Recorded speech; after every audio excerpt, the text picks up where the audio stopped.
welcome back to another episode of the Acid Makes Coffee Better podcast. I am your host, Drew Dennehy, and today with me I have Abdulrahman Saeed. Thank you very much for being here. Thank you so much for having me. Yeah, so do you want to explain, so Mokha Not Mocha is your baby. Do you want to maybe explain quickly who you are, what you do? Yeah, so my name is Abdulrahman Saeed. Originally I'm from Yemen. However, my nationality is from Abu Dhabi. I got into coffee since 2017, and I was a normal, average coffee drinker. And now here we're discussing many things, as we already know over the years. So I'm excited to get into it. Really. So why did you get into coffee production? So what sparked that? That's definitely an existential question. I could have gotten into any other industry or any other thing, but I feel like why coffee it has to do with identity. So given the fact that I'm from Yemen, and Yemen was historically the first origin to cultivate coffee, i.e. grow coffee and produce coffee and then export it to Europe, and kind of learning about the history and how that gave the Enlightenment era and coffee houses, that sparked a kind of personal, intrinsic thing inside of me where I wanted to explore it more than just the normal Starbucks kind of going to coffee shops, as in having a drink of caffeine and then just moving on. So that's a simple answer. Got it. Yeah. And so, like, if you maybe just tell us, what is Mokha Not Mocha? Yeah. What were the steps of getting started in Yemen? Yeah. And what sort of difficulties did you face? Oh, absolutely. So that's why I began by saying it's an existential journey, really, because our name was Sabkomid first. I had a lot of partners, and the name Sabkomid meant nothing. It's just a combination of last names, and opened up a trading company in the MCC and whatnot. However, after a few years of actually understanding what it meant to invest in agriculture and to put all your money into harvest, to have the patience to wait for it, and not knowing what you're gonna get, and then sending it into the market and getting rejected, and then trying again, and then slowly understanding. So forwarding 5 years, 6 years later, after political challenges, logistical challenges, knowledge gaps within origin, within ourselves and processing and everything like that, suddenly that complexity all kind of came into one statement, which is Mokha Not Mocha. And it has to do with language, because the letter Kha, as opposed to the letter C in English, does not indicate the true meaning of what Mokha is. Mokha is a geographical location. It's a city port or a port city in Yemen. Spelled M-O-K-H-A. Yes, because K-H, like how you would say Khalid, for example, derives from the Arabic language. So K-H produces the letter Kha. So when you see in everywhere, in any coffee shop in the world, Mocha, CH as a pronunciation or as a combination of linguistic kind of pronunciation or grammar does not exist in Arabic. So that indicates a chocolate flavor. Mochaccino. So, absolutely. Mochaccino, macchiato, mocha peppermint, and so on. White mocha, normal mocha. So that kind of hit me in the wrong way. But eventually, I wanted to summarize it for everyone so that it's catchy. Second, the only thing we did was change one letter from CH to KH. So we just flipped the C with the K. And that has to do with language and identity. So that translates into meaning. So you could say that Mokha means Yemen, it means land, it means identity and all of that. Or you could say Mokha, and that means get it anywhere, chocolate syrup. It's the most expensive thing on the menu.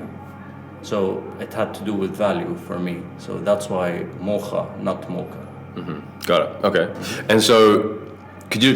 What does it actually take to be a producer in Yemen? So when you're actually on the ground meeting with farmers, processing coffee, what is a regular kind of year, like a season for you guys? What are you actually doing? Okay. So first of all, you gotta understand that the producer in Yemen, your average producer, is illiterate or uneducated. When I say uneducated, that's not to demean from their character, but the level of education is not similar to a Panamanian producer who is very exposed, for example. They're very well-traveled, well-cultured. So the knowledge barrier, explaining to a producer why they need, for example, to process in this way, or why they need to pick cherries in that way, is one journey. So that's at the beginning. The second thing is the infrastructure of Yemen itself, as in road infrastructure, as in political infrastructure, again, educational infrastructure, sociological infrastructure. All this is another obstacle. So we have to kind of play the role of a private public company in a way. So you have to play the role of being the welfare kind of initiative, but you have to play also the knowledge initiative in terms of teaching farmers. And it doesn't take a year or two. It takes 3 years for them to kind of understand why they need to do that. Just to clarify on that point, the knowledge gap, you're sort of referring to how to process or farm or harvest or all of the above kind all of stuff. the above, Got yes. it. Yeah. Also, some farmers have a problem with, for example, agricultural issues, either worms eating the roots of the plants, or like coffee rust, or whatever it may be. But then they don't know how to solve it because the agricultural knowledge is lacking there. And like I said, you don't have like Guatemala or like El Salvador or the Latin American countries where you have the government setting an agricultural kind of ministry that supports this, or like in Ethiopia, you have a whole system politically in import, export, taxation. This is happening now. I'm talking from my experience since 2017. And this is what all Yemeni coffee players who are doing a great job, like for example, like Kimma Faris Shebani, who I know very well, we all share these same challenges on the ground and also in the market. Communicating that is one thing, and actually putting your faith and your investment in a harvest and waiting for it is another thing, because anything can happen politically, logistically. Yeah. Do you know what percentage of the like Yemen GDP is coffee? No, but I can tell you in another sense. So, I only ask because Yep. like Colombia has that infrastructure, like a governmental infrastructure, because they realize how important it is to their export, like value, 100%. right? Absolutely, and this is what we're trying to discuss really, why coffee is so important and why our partnership is particularly important. So, in the 1960s, Yemen produced about 50,000 tons of coffee. So approximately 5 times more than it produces today. So today it produces around 11 to 12,000 tons overall, but specialty you can take like 5% of that. So then the question becomes, can Yemen produce more coffee? The answer is obviously yes, because this is based on historical facts. Now, the other question, can Yemen reach the value in terms of quality? And this is where we have the discussion of taste and like perception and these things about bridging the gap between, okay, one thing is about the production and processing, and then the roasters understanding, yes, we like this coffee, we want it, but then the biggest question we got is, how do we sell this coffee? Because it's a new origin. And you're saying the roasters, like they like the coffee, but they're like, how do we sell this to our consumer? Absolutely, because that's the question we got over the years. So I'm summarizing, for example, 5-6 years worth of fundamental questions at each different stage. Are they, sorry to break up, but are they questioning that because the customer is engaging by origin. They engage with coffee from the roastery by origin or by sensory profile, and they're saying that this is a new sensory profile, or both. That's a beautiful question, because here's the thing. The roaster has let's say a first-hand access to getting Yemeni coffee. And then they also have the first opportunity to provide Yemeni in the market. Now, a consumer will only be deciding on which coffee to get based on what the roaster provides, logically speaking. So this gap is what I'm talking about. Even if everything is done right in terms of the alignment and processing, quality, taste, from the production side and from the roasting side, then when it comes to the consumer only can have a trial and error kind of experience where you're providing Yemen origin. Let's say just like that, Yemen origin. Okay, that's their level of knowledge in Yemen coffee. If you say Al-Kholani, that could mean a farmer last name, or it could mean a region. So you have these historical associations or perceptions of what Yemeni coffee is due to the lack of availability, access, everything we've discussed, the challenges. And so this question of how to sell or how to communicate the value of Yemeni coffee is the bottleneck we're dealing with today. And this is what you've helped us do in terms of, okay, Mokha Not Mocha. This simplifies everything for both roasters, cafes, but also eventually you want to take that and put it out to the market, i.e. the consumer, so that then you let the consumer question that. So we want this curiosity to kind of come to light. I mean, it makes sense when you just think about it from a maths perspective. But the idea that only 5 to 10% of the coffee produced in Yemen is specialty grade is kind of whack, because because on average, coffee from Yemen is really expensive. So who's buying non-specialty Yemen? Because that's going to be, the price is going to be really high still. Absolutely. Right? No, here's the thing. So most of it goes to Saudi or Turkey. Now, you see every shisha place. The details, here we go, Yeah, this is the end of the end. So you have also very cheap Yemeni coffee. I'm talking $2 a kilo green. Why?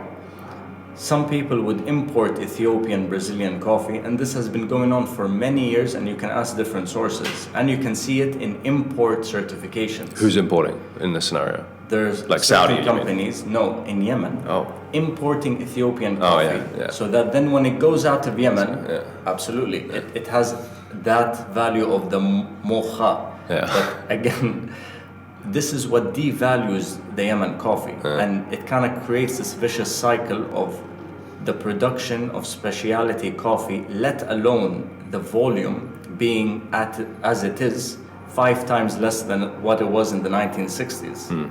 So you have these obstacles due to the lack of regulation, the lack of support of infrastructure.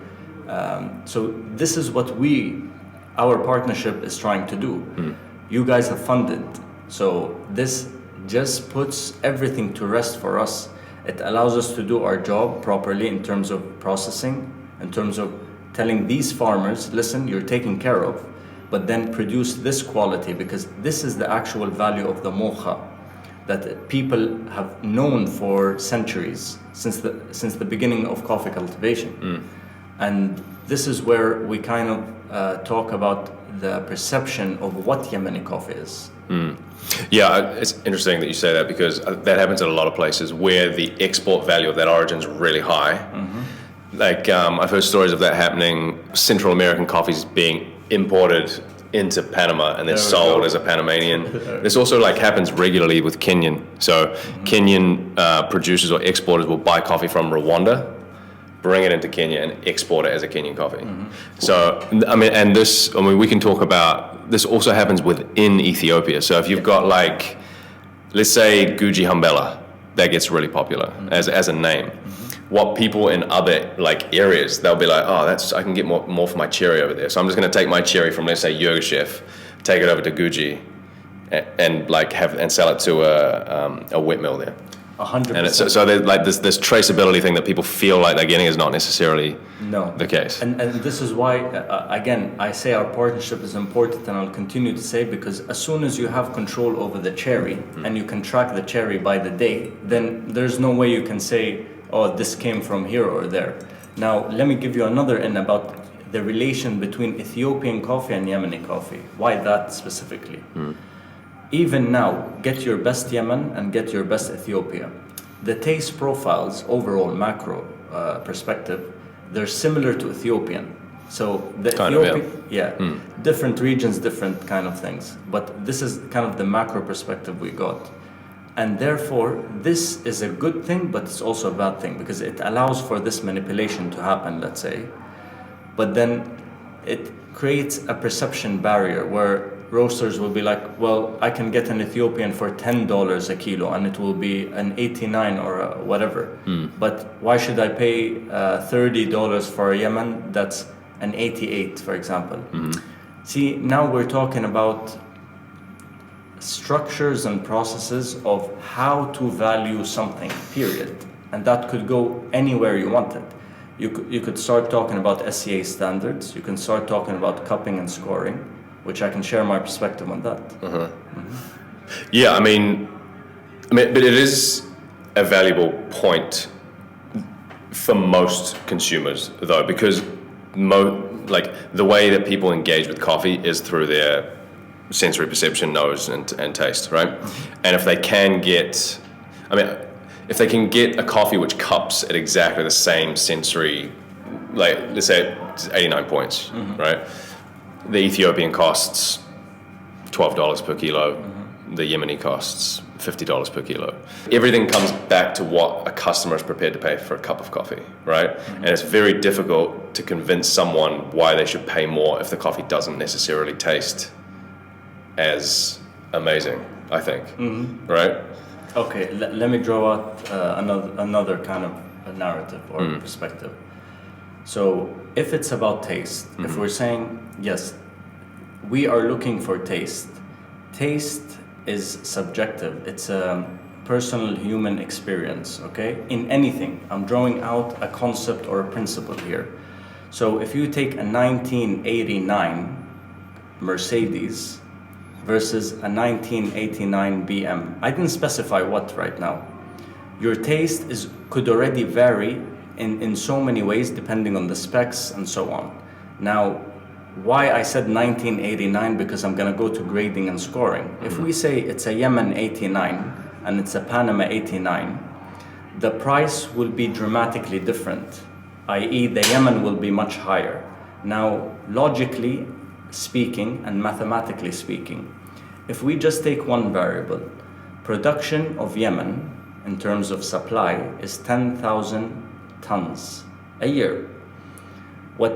Whatever Panama is, let's say Panama is 100,000. I don't know the exact number, but just by supply alone, we're talking economics now. Yeah, exactly. Exactly. Yeah. So we can't just say the consumer is looking for taste.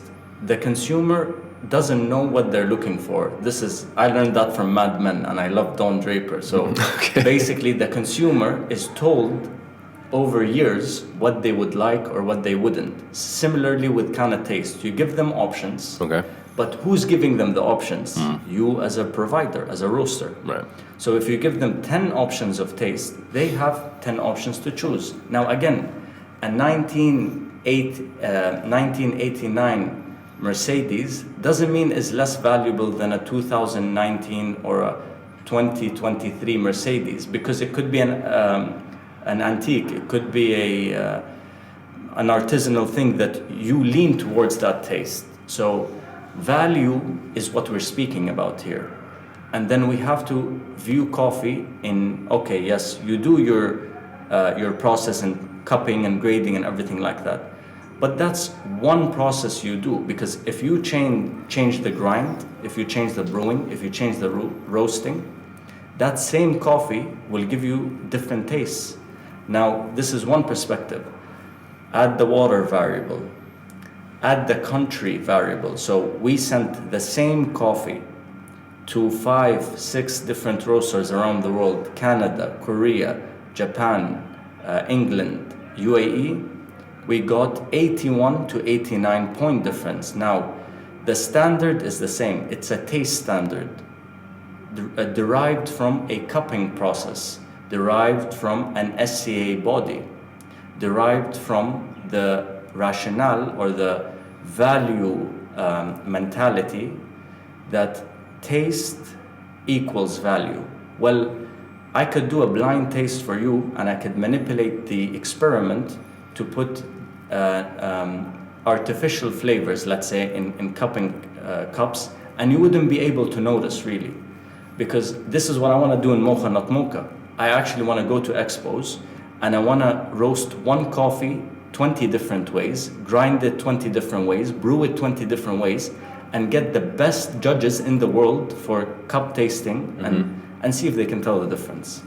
And the end result will be that this coffee is the same coffee. It was just roasted 20 different times, grinded 20 different times, and brewed in 20 different ratios. The idea of the value of a coffee in terms of what you're actually paying per cup, per bag, from a consumer perspective, is based on what they're tasting a lot right now. Yes, and you're saying, right, because I mean, that's the main mode through which we evaluate a coffee. Absolutely. But there's other things that people need to understand, majority of that being economics, and the supply of something has a massive impact on the actual price. No, that's just one variable, correct? Right. It's like anything. You go to buy a watch. Let's say, for the sake of discussion, price is not an issue, okay? Because for me, price equals value. If you think you should pay for a Tesla or for a Rolex, you're gonna pay for it no matter what. Even if you don't have the money, you're gonna save up your whole life.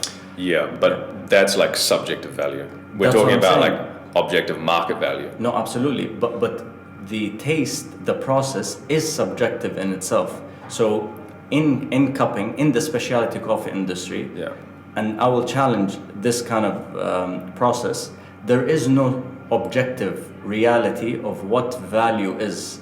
There's a subjective perception of the process itself when you cup. Because if you're telling me you wait a year for harvest and processing and you do all that work, and you give a chance for this coffee to be valued based on taste, which is subjective again, and it will go with a few sips and spits, and then you're gonna give it a score, and then you're gonna give it a value. Well, even if you do that, if you don't consider, which a lot of people don't, the economics, let's say, the reason why you don't compare an 89 Yemen to an 89 Brazil is because the production size, it's supply and demand. But when you say the reason you don't compare those, you mean... Because it's not logical economically. Like, that variable, if but what you're saying, like your point is like, even though they cup the same, they're obviously going to be different prices because of a whole bunch of economic variables. Yeah, because of one. If we take Supply, that, maybe. yeah, absolutely. Versus demand, yeah. 100%, That equation. Yeah. 100%. That equation alone, I'm saying. Let alone historical value, like denomination of origin. Why would you buy a Brunello di Montalcino, for example, for a certain price, but then taste-wise it's the same as an Argentinian or a California, but you would say, no, this is Brunello. Same with cheese, Parmigiano Reggiano. These ideas of denomination of origin, geographical indication, appellation of origin, meaning the characteristics of a land, region, culture, and identity, is what gives value eventually. Also, so yeah, it's branding of that are like, I think there's another thing that people don't necessarily think about a lot is that countries like Panama, and especially like with the Panama geisha, there is a brand for Panama geisha, and that is marketed, and that's what creates the higher perception of value. And Yemen also has that, which adds to its value. Which Yemen is still catching up to that, and this is what we're saying here. That's why Mokha Not Mocha. We're trying to say to people, okay, taste is one thing, but now, instead of taste, try to look at things as you would look at a Tesla, a house, anything, include economics. Don't just say, oh, do you have a Kholani Yemen or do you have a Haraz? Well, that's undermining the whole work that we do. All the process you go through in cupping and grinding and testing and scientifically kind of going mad when you're trying to kind of create the best value for the consumer. But then the consumer has to also put in the effort of understanding. So it's not, the customer is not right. That's a last century idea. I actually believe we're all humans. We all have a purpose. That's why my purpose in coffee alone, just coffee, I don't know what I'm gonna do in 30 years, but in coffee alone, it's to correct one letter. And that letter means a lot. It means everything we're discussing right now. It means that taste is one variable. Sure, absolutely. But include economics too in your evaluation of coffee. Include meaning, include history, like how you do in every other product that is food related. Why? Because it comes from land and agriculture. Theoretically, that sounds great. But I would argue that the degree to which those elements can be priced into the product really depends on the margins that can be made. And I think within the coffee sphere, there's just not enough margin at any step of the way for anyone within that chain to be able to cost the education of that or to the final consumer, you know what I mean? Like within cheese and champagne and all that kind of stuff, it can be priced in because people pay a mental amount. Like there's big profit margins to be gained within those products. So that can be priced in. Yeah. Could you just take us back to Yemen specifically and talk about like what it means to be a producer, like on the ground, meeting with farmers, producing coffee, exporting, that kind of stuff? Transportation is one of the biggest costs of Yemeni coffee and the biggest challenges, because if you're up at 2,200 meters above sea level and from your farm to your village is about a 3-mile inclined walk, and then you're picking 20 kilos of cherries, you're carrying them to the processing center which we set up in their village and their home. And then from that, after the processing is done, you're storing it there. Then you're taking it to the to the storage warehouse. Then from our storage warehouse, you take it to a third-party hulling station, because we can't afford our own hulling station. And then from there, just these petrol costs or logistical costs vary year to year because you're in a country that's not stable. So just the variable of petrol cost will change the price per kilo of what you produce.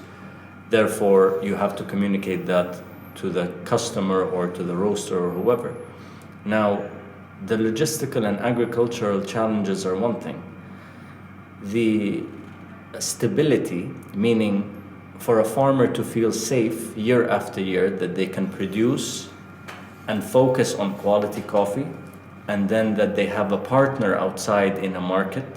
This is what we try to give the farmer too. So we tell the farmer, we'll pay you a set price of $2.5 per kilo of cherry. Today, because of these small tweaks and changes of teaching farmers how to pick, how to water plants pre-season, how to process without us being there, so we provide the beds and everything, that reduced the ratio from 8 kilos of cherries as opposed to the 13. So for 8 kilos of cherries, it got you 1 kilo of green bean. So again, 1 kilo of cherry would cost you about $2.5 per kilo. Now that is equivalent to, let's say, $20 per kilo green bean just for the farmer.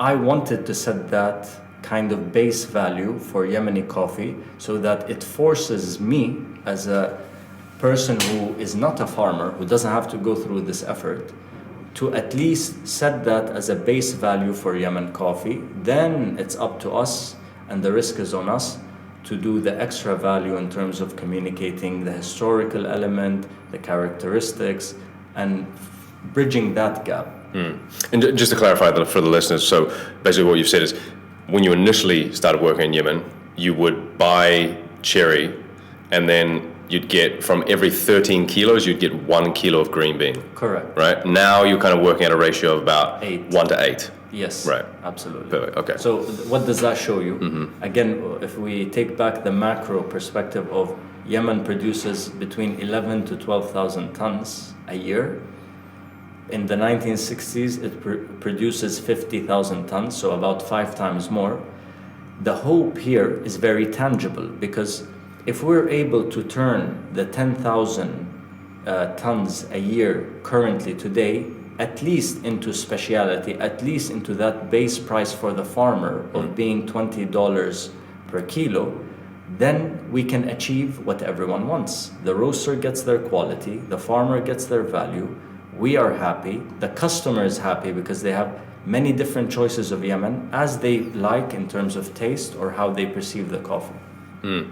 But and again for the listeners, for people who don't necessarily understand, because I mean, I've never been to Yemen either. I've been to Ethiopia.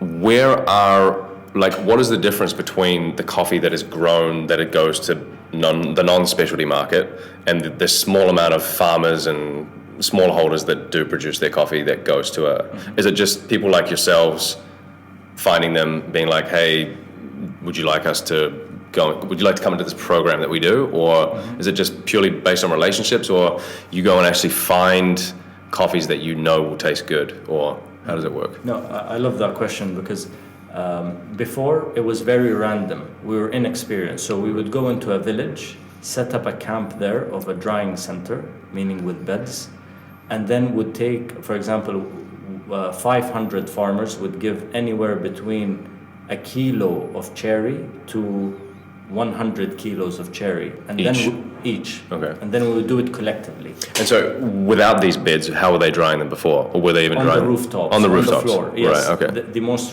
traditional, old school way. Now, so to your question, post all of this inexperience, after we understood the challenges in and out, so then the most important thing is the farmer's intention. And what do I mean by that? It's about the relationship, like any other business or any other human-to-human interaction.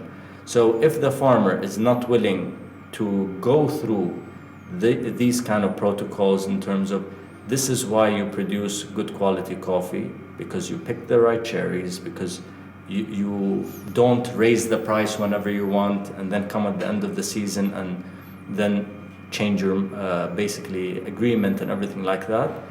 So the relationship is number one in Yemen, because you want farmers who will stick with you with this risk, because otherwise this vicious cycle of inconsistency, or the idea that Yemeni coffee is not available, is due to that. It's because some people try to go in and do the right thing, but then after 1 year, 2 years, they lose all their money and they think it's not worth it anymore. So relationship is one. Second thing is about processing. So obviously, just before we get into processing, please. How, like, if they're not giving you the cherry, what are they doing with it? Like, then where they're are storing it for the winter season. So then when they need to cash it out, they sell it in the local market for much cheaper. Why would they do that? Just to like spread out, like diversify their risk. They want to have cash at one time. Yes, and I'll explain the Yemeni culture. So in coffee production specifically. So no Yemeni farmer will sell 100% of their crop. Never. They will sell maximum 80 to 90. Keep the dried after it's being dried and processed for their family and to give as gifts or as an asset. So that's one thing. This is consistent in all the regions in West Haraz and north of Sana'a.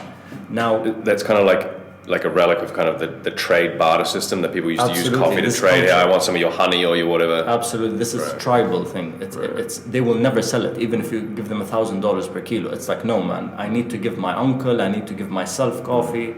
Now in Cheyenne, in the Ib Governorate, where we buy coffee from, absolutely, which is delicious, where you funded pre-season, which is brilliant. So there, the culture is a bit different. Why? It goes back to history. So land ownership there was owned by a family called Al-Riyani, who's a political family who were forced in, I believe, the 1950s, 60s to migrate. However, they own this land, the agricultural land that produces coffee. But then the people there, the farmers that we're dealing with today, are the ones who are operating. So the deal is you do 2/3 of it, so 75% of the yield you can sell and you can keep for yourself, but the 25% of the yield goes as payment of the land for the landowners. So in different regions, not only do you see different, obviously cherries or processes or taste notes, but you see actually different cultures and different ways of doing business, growing, kind of tribal understanding, or like you said, like barter systems or whatnot. Yeah. Interesting. And so I think we were talking about this briefly before, but one of the main things about Yemeni coffee, I mean, it's one of my favorite origins. I think it's amazing in its ability to get fruit into the cup, but still have low acidity and have high quality fruit, right? And I think that's what a lot of people appreciate, because it is very difficult to get the average consumer to appreciate positive acidity, right? But on the other side of that, it's very expensive for what people say, for what it is generally the main thing. So what are the main things that increase the price of a Yemeni coffee, like for you? Okay. Yeah. For me, it's from a cost perspective, Yeah. it's the transportation. So the transportation, if you dissect the price per kilo cost, for example, if the drying, with doing the beds and everything, if you're producing a ton, let's say 1,000 kilos, will be maximum $4 per kilo, let's say.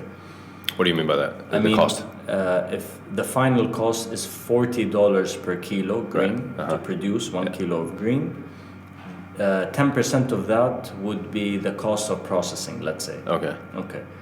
The cost of transportation is $9 per kilo, as I was explaining previously, where the price of petrol, the fact that there are no roads, so it takes hours to get from one place to another, from the village to the processing center. Is there any form of corruption that can absolutely. affect you along that route, like There are bribes? There are 68 checkpoints in one season, between 60 to 70, and you're talking random people setting up random checkpoints from, let's say, the region Shay'an all the way to Aden, where we need to, like, for example, ship, or all the way to Sana'a, where we need to process, hull the coffee. So I'm not mentioning what goes on in day to day, like from transportation in that sense, where, okay, you have to pay bribes, but you don't pay bribes, because I'd rather my production manager would be held for 1 day or 10 hours than pay, because if he pays one, he has to pay the other, and so on. Got it. So as Yemenis, we learned how to deal with that. That's not a problem. Now, the good thing, now the government is realizing that obviously coffee is an export cash crop commodity. So they're creating a tax system where they're taxing coffee, which is a good thing, even though it's adding to our cost a little bit. But overall, we gotta see what's positive in change, because we want the perception of Yemeni coffee to change in terms of value on the ground, how it's produced, how it's perceived, how it's being dealt with by the government and the people, i.e. moving it from 10,000 tons today to 50,000 tons at what it used to be in the 60s. So that's one thing. Do you not see that could potentially lower the price though? Because I mean, you look at Ethiopian coffee. Objectively, some of the highest scoring coffee consistently in the world, and it's some of the cheapest coffee in the world for the, and so the only reason is huge supply. Agreed. So again, we go back to the metric of economics. So if we look at it from an economics perspective, definitely. Why? Because as supply increases, price goes down. However, we're not dealing with this type of economics only. Why? Because there's Geisha Village. Panama, I don't know how much it produces yearly, but I don't know how many tons of coffee they're selling per lot or per company, like Janssen or whoever. So yes and no. What I believe will happen is that overall, since 80% of Yemenis today are employed in agriculture after the government shut down, after all public employees were let go, so everyone went back to their farming lands and their families. So actually, it's a great movement for Yemen as overall. Even if the price goes down, But then again, we talk about that base price. That base price, if it remains between $15 and $20 for an average, natural, amazing Yemeni coffee, that's brilliant for the economy, and this is what we want to achieve. Then you're going to have obviously your 10% always of selling between like $60 to $6,000 a pound. Who knows in the future? Like how we brought in the example of the first geisha that sold for about $22 per pound. Well, again, every country has its own path and its own challenges, and this is what we're trying to reach in Yemen, kind of. Yeah. Okay. And so just to come back to the average, like why is it so expensive? I think the yield per hectare is very low relative to other countries, right? So per hectare you're getting like less green bean, which makes it more expensive. The overall supply is really small relative to demand, which props up price. And then also the like logistics, everything's just expensive. Yeah.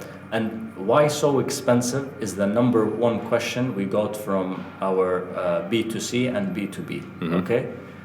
When you say why so expensive, you view it in a certain mindset of cost.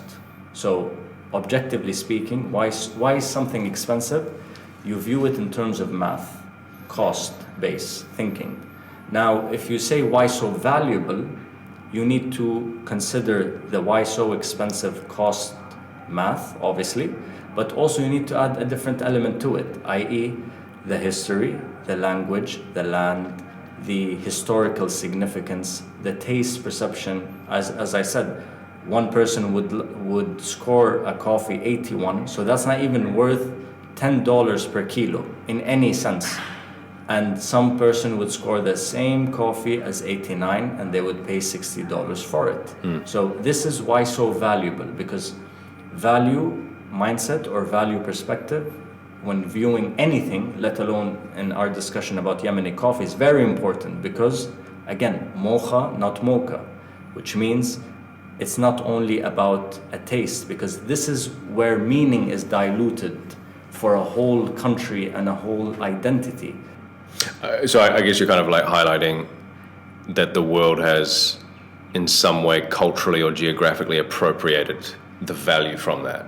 Absolutely. And then, Like colonization, like anything else. But again, we're not here to point fingers, and no human being can do that. All we're here trying to do is make something better for the industry, make something better for a certain culture and identity, and say, you know what, everyone does mistakes, that's not a problem, but then now, what are you going to do about it knowing this fact? Are you still going to utilize the mocha perception and make billions out of it over decades, instead of removing that and calling it a chocolate coffee beverage? Because you have a right to call it whatever you want. However, when it's associated with identity, language, meaning, and an actual culture and a land, you cannot call a Parmigiano Reggiano that when it's not that. You cannot call feta cheese when you don't include the process between having now, let's say, after the regulation, 70% sheep milk and then 30% goat's milk, when originally it was only sheep's milk, for example. And I could go on and go on. There's the whole consumer for common good names consortium that highlights cheeses, meats for different countries, because it's value of your land and your existence that you need to claim. Like how here in the GCC we claimed oil, okay? That's a natural resource we have. Coffee is the same thing. It's part of our culture, it's part of our natural resource. Yemen is the only Arab producing origin. So Saudi's coming into it now. Well, Jazan, that region, is ex-Yemen. Right. So yeah. And we'll definitely get into that in the next. We'll talk about that for sure. Let's just stay with tasting coffee. Yes. You have quite I would say, like an esoteric way of going. I mean, there's obviously the notes of a coffee, but there's another way in which you kind of interpret coffee. Could you maybe just explain that a little bit, and then we can sort of chat about. I'd love to. Yeah. So that comes from the food industry in general. Okay. So as soon as I specialized into coffee, coming from also a manufacturing family background, so we do a lot of like sweets and stuff like that. So as a child, I grew up in the food industry. So then when I took that knowledge in terms of taste, how to taste something, that's very narrow for me, which means I could taste everything we're speaking about right now about this coffee. But then if I view it in coffee as taste, we could have the discussion subjectively. However, if I view it in terms of an ingredient, as let's say a meditation ingredient, then we could have the discussion philosophically. And this is how we categorize our coffees. So aside from the cupping experience. You mean in Mokha Not Mocha, this Yes. is kind of how you categorize? 100%. Okay. And also in Yemen, but in Mokha Not Mocha. So I moved completely from the cupping process or the taste scoring process. So then I sit down with each coffee week by week, let's say, and I write down notes. So mood is one thing, but then activation is another thing. And I'll differentiate what between this and that. So if we're talking about mood, sometimes I'm in a more reflective mood or a philosophical mood, and I want to kind of figure why I exist, let's say, something as heavy as that. So I take Ibrahim Wahab. Why? Because I notice every time I'm in that mood, if I have a shay'an, for example, it's too sparky for me, it's too creative. The thoughts are not settling in. But if I have Ibrahim Wahab, it's more of a stabilizer. But which type of stability are we talking about? It's more of a reflective coffee. Now, if I take Abdul Karim Salah, for example, that's more of a philosophical coffee. The body of the coffee itself is chewy and it's heavy and it's deep. So the sensory experience I am getting, but then I'm getting something more, which is unexplainable. Like how you would get with any other ingredient in food and beverage. So that I identified, for example, as a philosophical activation coffee. Then there's a creativity coffee, or like a spark. So some days I need to be more creative for marketing, for strategy, whatever. I take a Shay'an for sure. Like that is going against my bias too. Why? Because obviously I can't be biased and say, oh no, this is a creative coffee and that's it. From every B2C feedback we got and B2B feedback, the expression of what Shay'an is came into the forms of mind opening, a spark, an untangler. For example, if you have your thoughts tangled up, this would kind of make it more untangled, and it would be some sort of a creative spark. So then I was like, it's safe to say, like how you would say candy like, you want to also expand that to let the consumer deal with the coffee according to their moods day by day, let's say, or even year by year. Because sometimes you're in a year that is very stressful and everything will change. Your food will change, your diet, your activities, extracurriculars, what your interests are. So similarly, we take a step back. We try not to be perfectionists, but we also try not to be too metaphorical or philosophical. We try to be as we are currently. So this is how I like to communicate the value of Yemeni coffee. So taste is one thing, then philosophical activation is one thing, and then mood is another thing. And the only reason why I say philosophical activation, I could flip that with metaphysical kind of thoughts or activation or thought process. Got it. Yeah. And just to make that a bit more sort of concrete for the listeners, another example could be, let's say you have an espresso, which is, and you immediately, once you start drinking that espresso, thoughts come to mind in terms of, okay, balanced acidity, it's rich in terms of its body, chocolatey taste, like all of those things tend to elicit a more sort of like stable, let's say, mood or presence or whatever that happens to be. And so that's what you're talking about. It's that, and if you looked at it to differentiate, like taking another type of espresso where it's lighter in body, has much more acidity, that is not as, let's say, stable. So it's like the difference in mood in terms of the descriptors and how those descriptors also make you feel. That's kind of the way, yeah? On point. Yeah, okay. Because I'm not trying to either make it too vague or too scientific. Yeah. So what we're saying simply is that what happens post drinking coffee or post taste. So you're having the coffee in the first 2 minutes, you're kind of still processing. Your body's still regulating the taste. You're still thinking, your mind is going. However, if you give it half an hour, if you give it 15 to 20 minutes, kind of that range, you'll start to really have thoughts that you wouldn't have with any other coffee. It's just, this is how I would explain it simply. Very subjective though. And very difficult to have that translate into consecutive experiences for different types of people. Exactly the same way as taste is very subjective, as we are experiencing right now.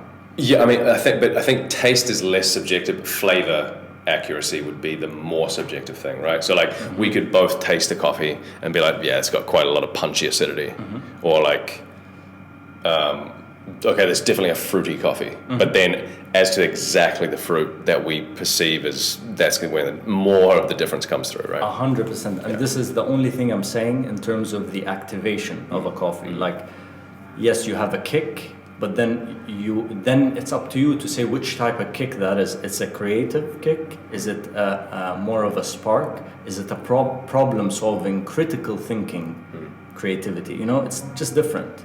So same if I'm saying it's a reflective coffee. Well, which type of reflection are you having? Are you thinking about your family traumas?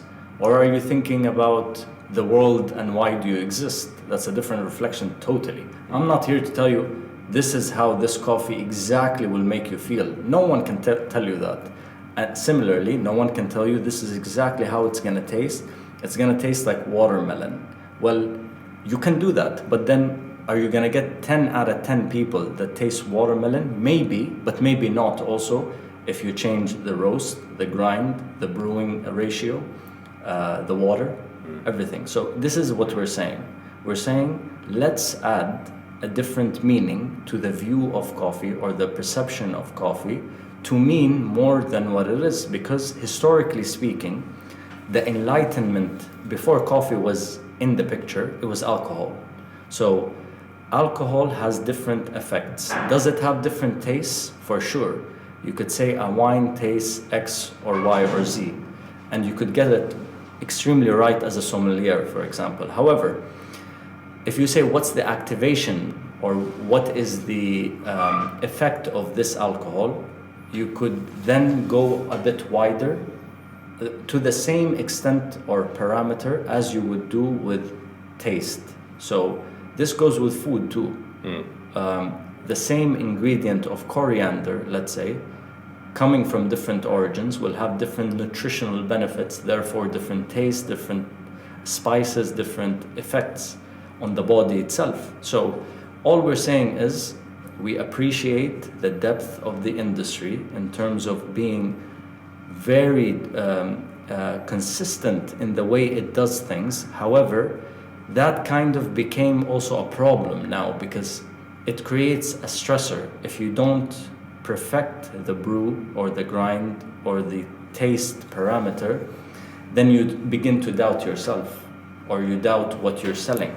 You mean like if there is a bunch of notes communicated on a bag and as a barista you don't hit those notes or make it, that's the stress? Is that what you're talking about? Yes, that's one stress. But what I'm talking about is, for example, you have on your label candy-like, stone fruit, and let's say lavender, okay?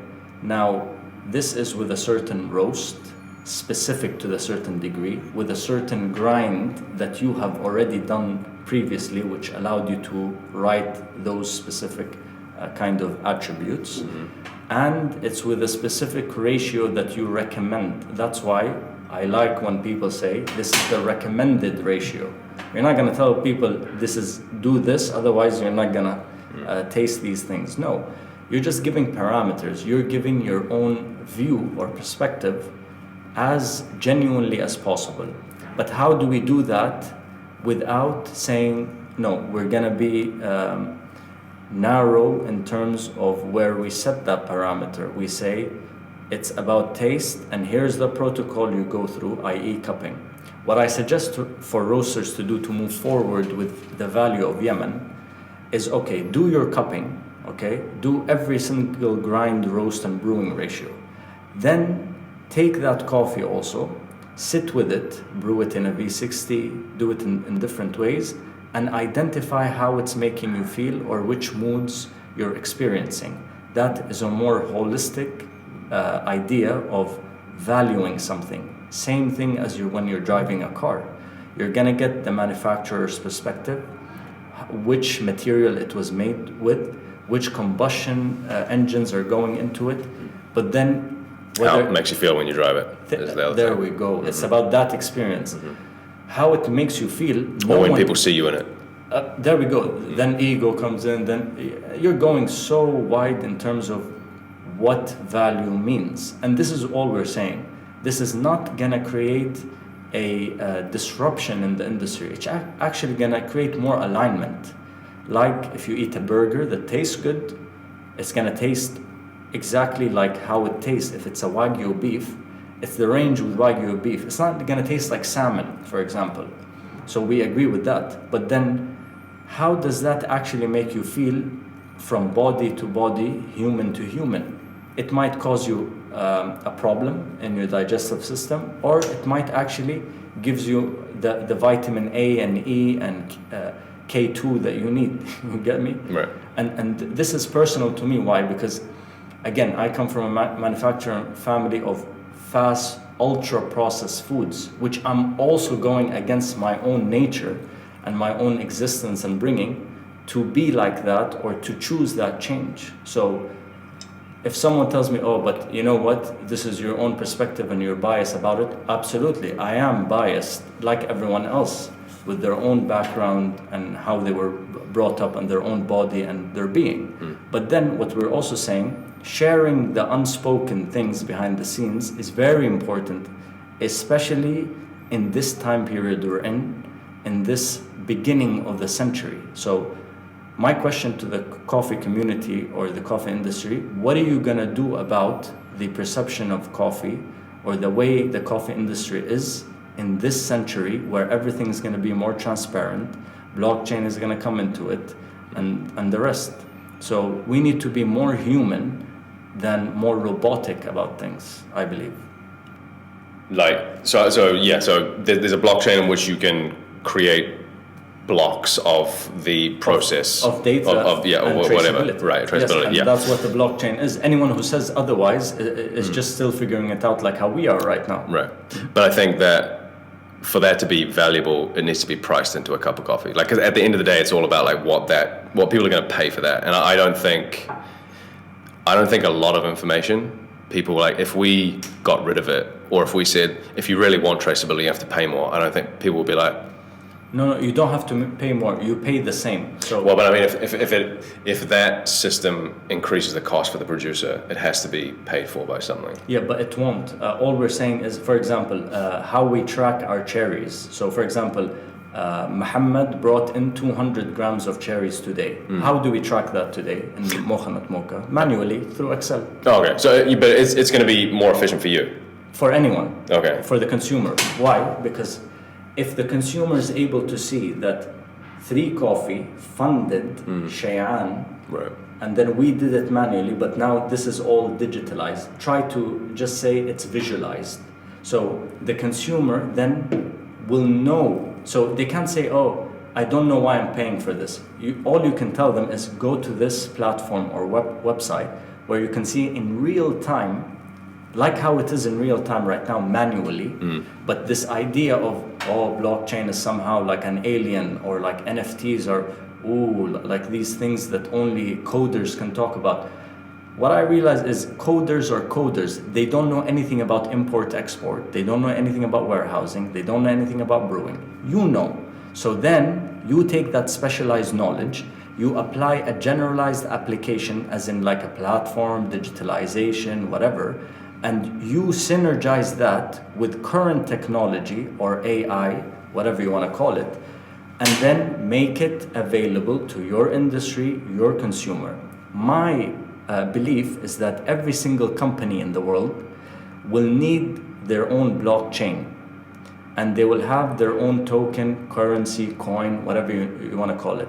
Like how the .com era came and everyone was like, what the hell is a website? And everyone just jumped at it saying .com and whatever. 30 years later, everyone has a website. It's a must. So similarly, everyone will have their own blockchain. Everyone will have their own one-to-one ratio of value.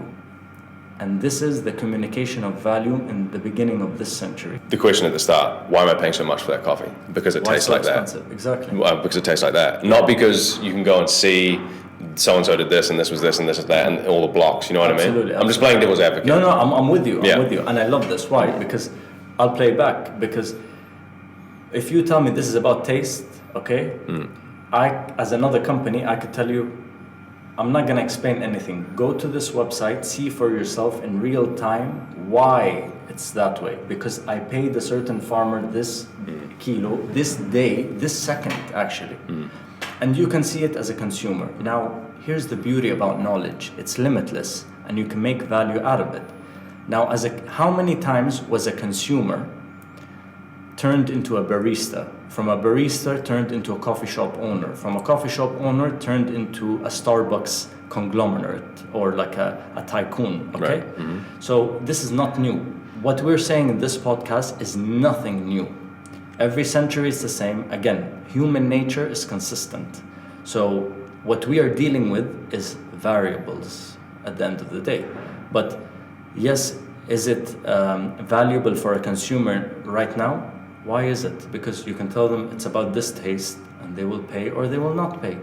However, 10 years from now, 5 years from now, as soon as one adopts a technology, the other does. Like in scales, in grinders, equipment, roasting machines, you name it. So what we're talking is about the evolution of coffee as a meditation ingredient rather than only a taste value-based kind of process. Very interesting. And needs more conversation. Oh, yeah. We only have about a couple of minutes left. No worries. So I'd just like to quickly touch on what are like the war that has been going on in Yemen between Saudi Arabia and Yemen. How has that impacted coffee production in 3 minutes? Okay. Basically, the war is like any war throughout history. That's why I go back again and simplify it. Trying to take resources. Oh yeah. And I had to go that existentially to, I'm an Emirati, Abu Dhabi. My grandfather got the passport in the 1970s. So I am as much an Emirati citizen as I am intrinsically and spiritually a Yemeni from Yemen. So I had to go through that identity crisis. Now, when you say the war is for greed, political, economic, geographical. Some say it's because of the Aden port. Why do they want the land? Yeah, I don't. Here's the thing. There's many political analysis, economic, existential, whatever. If the port in Aden, for example, there's one analysis, is activated or is working, then Jabal Ali is no longer viable for any ships coming from Asia. Got it. That's one. Now, you could say, why is the war happening? You will have 1,000,001 reasons and no one would be right. But what we want to say right now is the war is at an end. So now we talk about the rebuilding process. How are we going to create this War's unity? done. War is done. War is done. No Okay. one can say war is going to continue. Every government, Saudi, UAE, GCC, US, whoever, war is done because the amount of expenditure that went into this war is not viable at all. It's better for us to reclaim our resources and to come together and say coffee is something that could add to the GDP, as you said, of many other countries, but also Yemen. It could also add to the cultural unity of the GCC and Yemen becoming, as an agricultural, the only GCC country, or the country in the Arabian Peninsula that has enough land naturally to produce food, instead of importing God knows how many billions worth of food. And Corona was the perfect example to show us how much we need. But does Yemen produce anything apart from? Oh, absolutely, everything. Okay. Like how you have special coffee, or this coffee that Yemen produces, you have honey, you have almonds, you have fisheries, you have so many natural resources, you have gold, you have granite, and these things are not talked about. Why? Because now it's a post-war opportunity. So whoever has the mindset to go in and risk right now, and really kind of put in the philosophy with the activation, so you can go into Yemen and do the same thing you did with coffee, with every other agricultural commodity. Make it speciality. Got it. Okay. Well, Abdulrahman, it's been an absolute pleasure, my man. Thank you very much for coming in. Thank you. And I mean, there's too much to talk about, so we'll have to do this again. Yeah. All right. Thank you very much for tuning in. That is the end of this, probably part of 1 or 2 or 3. Thank you. One last statement. Mokha, not mocha. Mokha, not mocha. You heard it here first.